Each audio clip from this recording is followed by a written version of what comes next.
आज सबसे पहले इस हमारे रोनाथ गांव के स्वर्गीय संतलाल जी, जिन्होंने शहादत दी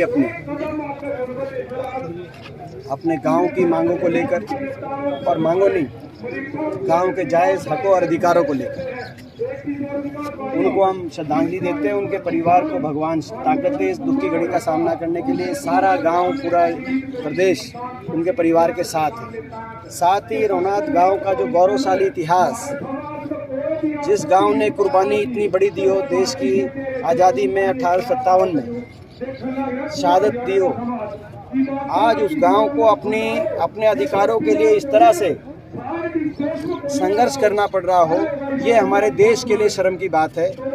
ये हमारे देश की और प्रदेश की सरकार के लिए डूब मरने की बात है। तुरंत हमारे प्रदेश की सरकार तुरंत तुरंत पूरे होने की घोषणाएं हैं, वो घोषणाएं की जाएं, मांगों को माना जाए, चाहे वो परिवार को रोजगार देने की बात हो, आर्थिक मदद देने की बात हो, और जो प्रक्रिया के तहत होनी है उसके लिए कोई किसी अधिकारी की ड्यूटी लगाकर कार्रवाई शुरू की जाए। ये हमारी मांग है। रोनाथ गांव की सारी बातों को इस महापंचायत में हमने शामिल होकर गांव की भावना और गांव की मांग का समर्थन करते हुए संसद के अंदर और विधानसभा के अंदर, विधानसभा में कांग्रेस पार्टी चौधरी भूपेंद्र सिंह हुड्डा जी के नेतृत्व में हम मजबूत विपक्षी दल है कांग्रेस, हम उठाएंगे, और संसद के अंदर भी इस बात को उठाएंगे। मुझे परसों रात को रामकिशन फौजी जी द्वारा सारी विस्तृत जानकारी मिली, और इन्होंने एक पन्ना व्हाट्सएप के माध्यम से साझा किया जो रोनाथ गांव के गौरवशाली इतिहास का गवाही वो पन्ना एक पन्ना दे रहा है। तो स्वयं आज यहाँ पे आकर मैं इस शहीदों की धरती को हम लोग आज नमन भी करते हैं और एक बार फिर शहीद को श्रद्धांजलि। सर, रह चुका है, पहले आप 10 साल सत्ता के अंदर रहे हो, उस समय पर क्यों नहीं रोनाथ गांव को संभाला गया? देखिए, उस समय रोनाथ गांव को आदर्श गांव का दर्जा, आदर्श गांव डिक्लेयर हुआ था। गांव में विकास कार्य हुए थे, और जो आर.एस. दून है उनके नेतृत्व में कमेटी बनी थी जिसमें ये इसके समाधान की तरफ बढ़ रहे थे। इस बीच सत्ता परिवर्तन हुआ था, और उसके बाद से ना तो वो कमेटी का कोई कार्य आगे हुआ। फिर उसके तत्पश्चात 2018 में अभी जो सरकार है, मुख्यमंत्री हैं खट्टर साहब, उन्होंने 2018 के अंदर उसको दोबारा से आगे प्रक्रिया को बढ़ाने की बात की, कुछ घोषणाएं की, लेकिन उन पर भी कोई कार्रवाई की नहीं, केवल उन्होंने कहा।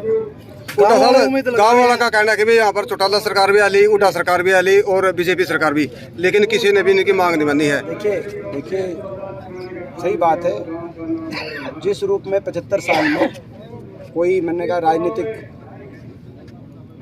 ये प्रश्न नहीं है, क्योंकि 75 साल में हर राजनीतिक दल का आप कह सकते हैं कि सरकारें भी रही होंगी, मगर 2-3 बार इसमें प्रयास हुए। प्रताप सिंह केरो ये उस समय उन्होंने घोषणा करी हिसार बीड़ के अंदर प्लॉट दिलाने की।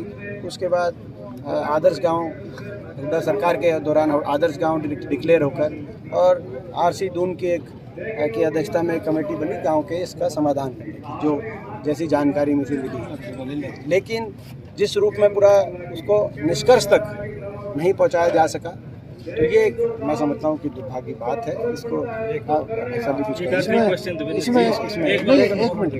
इसमें जो है, उस टाइम में माननीय इंदिरा गांधी देश की प्रधानमंत्री थी, और इस देश के रक्षा मंत्री जो थे, इस गांव के लोगों को बुला के कुछ मुआवजा भी दिया गया था, और आगे बात बढ़ाने की बात रही। लेकिन हमें कोशिश करी, जब हुड्डा साहब की सरकार रही, 1.5 लाख रुपए, इसके बाद बाकी की कार्रवाई शुरू करेंगे, वो कोई ओले पड़ दे रहे कुदरती, लेकिन वो सरकार नहीं आई हमारी। और हुड्डा साहब ने तो इस गाँव को आदर्श गाँव घोषित किया था, और इनको मान सम्मान भी कराया था, और कमेटी भी बनाई गई थी। लेकिन दुर्भाग्य रहा, जैसे एमपी साहब ने कहा, वो सरकार चली गई, उसके बाद में सरकार की कार्रवाई।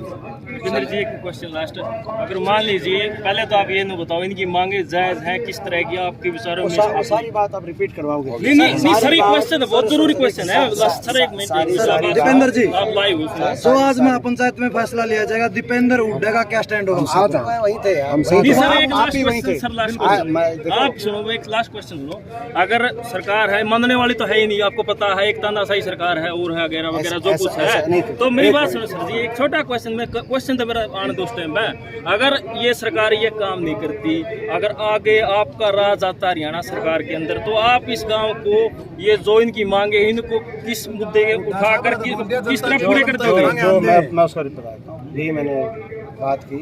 सबसे पहले टाइम तो थोड़ा ही ले रहा सरकार का। हाँ, सबसे पहले तो जो मैंने बात की कि गांव की जो भावना है और उस अनुसार जो पंचायत हो रही है, गांव 5 दिन से जो है यहाँ पे डेड बॉडी शहीद संतलाल जी की यहाँ पे गांव में है, लेकिन सरकार ये ऐसी घमंडी सरकार आ गई हरियाणा में, अहंकारी सरकार आ गई। जैसे किसान आंदोलन में 750 शव वापस आ गए, मगर किसानों की सुध नहीं ली। अगर यूपी का इलेक्शन नहीं आता तो 750 डेड बॉडी दिख नहीं रही थी सरकार। इसी प्रकार से ये अहंकारी सरकार यहाँ देख नहीं पा रही, जबकि आज मुख्यमंत्री जी स्वयं भिवानी में लोहारू साइड आए हुए। तो पहली बात तो हमारी है कि सरकार तुरंत इस पर कुछ करे, और सरकार नहीं करती। तो जो पंचायत में मैंने जो बात की है कि गांव इस बात की जो मांग उठाने का एक अनुशासन में और शांतिपूर्ण तरीके से गांव जो भी आंदोलन जब तक या इस सरकार से लड़ाई लड़ने की बात होगी उसमें हमारा पूरा साथ और पूरा सहयोग है। कभी लोगों के आशीर्वाद से हमें अवसर मिलता है हरियाणा के अंदर, तो गांव को जो मैक्सिमम राहत दे सकेंगे उस मैक्सिमम राहत देने के लिए तुरंत। सर ये जो मांगे ना, तो मैक्सिमम तो ये मिनिमम मांगे हैं, तो यही तो बात करेगा। अगर सरकार में आपका आगे राज आता है तो क्या आप ये बताओ साफ शब्दों में, आप इनकी मांगे मान्य करोगे नहीं करोगे? ये तो मैंने जैसे आपका जो सर्वाधिक देश में उदाहरण देके जो राहत गांव को दे सकेंगे सर्वाधिक ज़्यादा से ज़्यादा वो तुरंत बिना विलंब का देने का काम किया।